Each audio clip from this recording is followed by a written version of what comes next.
这不是说特斯拉想炒高股价去上线 Robotaxi， 街上越来越多的特斯拉的 Model Y 在进行无人出车的一个服务。你投资投确定性，什么叫确定性？摩尔定律就是确定性。The We Robot Party.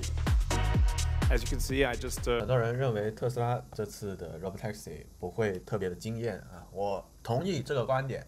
没有经验，这只是一种能力，各方面综合能力能够溢出来，已经满了那个盆啊，那个技能点已经点满了，现在必须要上线 Robotaxi。所以说啊，如果特斯拉没有安全监管的话，并且因此出了问题啊，反对者会更加的激烈啊。这是在讨论特斯拉有一个安全员这个问题啊，这个安全员不会去碰那个方向盘啊。所以继续说呢，谁在乎他们说什么呢？归根结底，特斯拉明天就迈出了一大步。如果一切顺利的话，我估计它会迅速的扩张。只要汽车能够真正的自动驾驶，这就是最关键的一点。特斯拉能够自动驾驶，这就行了。如果这个应用程序、这个打车的 app 啊运行良好，易于使用，整个体验流程流畅，这才是最重要的。5到10年后，当道路上有数百万辆特斯拉自动驾驶出租车的时候，没有人会关心它最初是否有安全监管器啊、监管员和那个地理为难的区域。事实上，特斯拉仍然拥有通过完全自主驾驶实现规模化和盈利的最佳途径。纯视觉，然后端到端神经网络这一套架构，就是未来5到10年所有车企需要去模仿和学习的一个对象。从此，激光雷达配高精地图，从此越来越丧失市场。他们没办法取代人类司机，搞了这么久，他们搞不定，他们那么久的上线，那么快的上线，为了什么？把这些传感器凑出来就可以搞到人家投资。这些投资者可以说行业类的这些投资者也是，我觉得是一个被骗的一个状态。自主实现规模化和盈利规模化非常重要，盈利也非常重要。你说这一点，Waymo萝卜快跑他们哪一个做得到这一点？关于特斯拉 FSD 实力和安全的问题昨天我视频的评论区有朋友提到这一点。2019年购买 FSD 的仅有2000到4000台车但是呢发生了20起车祸。去年可能有7到14万开放1个月产生1起车祸，今年开放一次1个月免费产生1起车祸今年可能1个月数量比去年多很多因为今年的更新更加13更加多人用数量不断增加，但是它的安全性在不断的提高它就是会处于一个不断的迭代，事故率越来越低。这就是整个技术发展的一个方向。你要唱功特斯拉的话，我觉得有一点是我自己也一直有一个疑问，或者说有一个梗在心里面梗着不舒服。关于人类能否接受100万次无人出车有1起致命的车祸这个问题因为媒体它肯定，如果是特斯拉，因为它是大规模的应用之后，它肯定很多人去坐这个车，肯定会有事故发生。这个事故不一定是 FSD 发生的什么安全的故障或者其他原因，就是其他车撞了 FSD， 这个乘客被撞成重伤或者怎么样，这个时候媒体肯定铺天盖地。那个时候，这是我最担心的一个东西，整个社会性的阻力，社会它会开始去这些媒体带动的这些社会的力量在阻挠，在打压新的技术。但是我相信科技终将战胜这些但是我相信科技终将推着人类往前走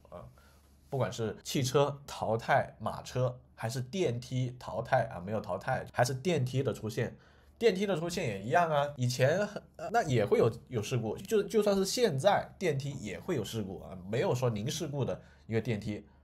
那么人类会不会从此不坐电梯呢？大家可以去想一下但当然接受 FSD 这样一个过程我觉得是一个还是比较缓慢的一个过程。包括现在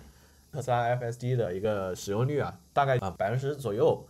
那么如果 FSD 这一次在奥斯汀测试非常 OK， 慢慢的大家看到街上越来越多的特斯拉的 Model Y 在进行无人出车的一个服务，那么这会急速的提高特斯拉 FSD 的一个使用率，有可能会产生非常多急剧的买车的需求。很多人不想开车的，或者根本就不怎么会开车，他只是搞到了一个驾照，或者他已经年老，他视力不是很好，或者说他就是不想开车，他开车技术很差他老婆他女朋友也嫌他开车技术很差，或者他老公嫌他老婆开车技术非常差，他不敢去繁忙的市区去开车啊，搞定不了那种很拥挤的一个路段啊。这个时候 FSD 就成为他们的首选，这是标配。为什么说马斯克说 FSD 会成为未来汽车行业的一个标配？就是它这个技术就像你现在的电梯房一样，你没有电梯高楼层你怎么建？这是完全两个时代，好吧？FSD 是创造一个新的时代，人类依靠机器，人类依靠硅基的生命，人类依靠把自己的神经元的这套系统复制到了这个机器之后，能够帮助人类完成各种各样的动作，而且这样一个动作，而且这种复制神经元的行为，未来可能能够降临到人形机器人上面去。大家可以去打开想象的天花板，未来特斯拉的想象的天花板是代替整个人类的一个劳动力。在今天6月22号，从今天开始，特斯拉能够代替这个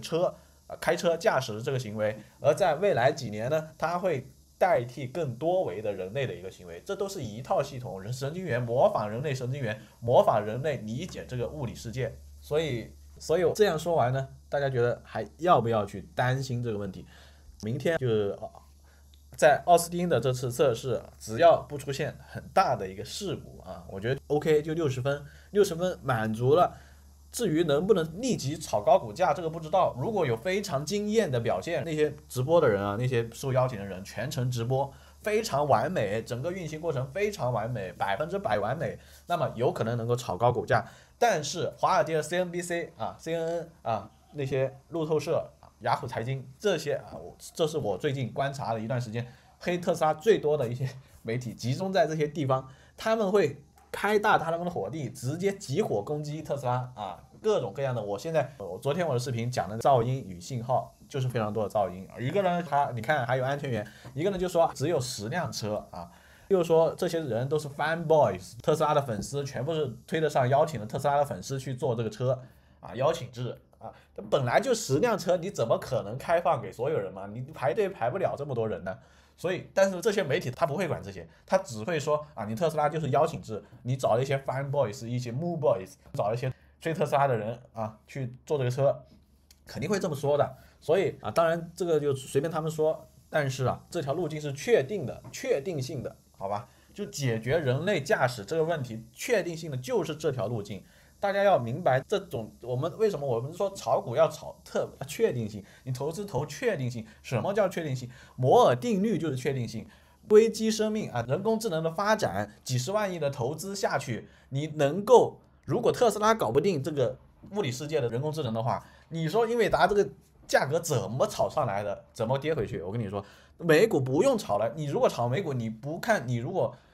炒美股，你如果觉得特斯拉的 FSD， 你如果觉得特斯拉这一套用人工智能解决物理世界问题的这样一个方法是错的，那你为什么要炒美股？现在美股的多少的估值都是由于 AI 的一个泡沫啊，你可以说是泡沫，但是未来就是随着特斯拉搞定了物理世界的这些人工智能的问题，这个泡沫才能够得到化解，这个泡沫才是大家能够吃到的一个饼，这个泡沫才会满足人类对美好世界未来的一个幻想。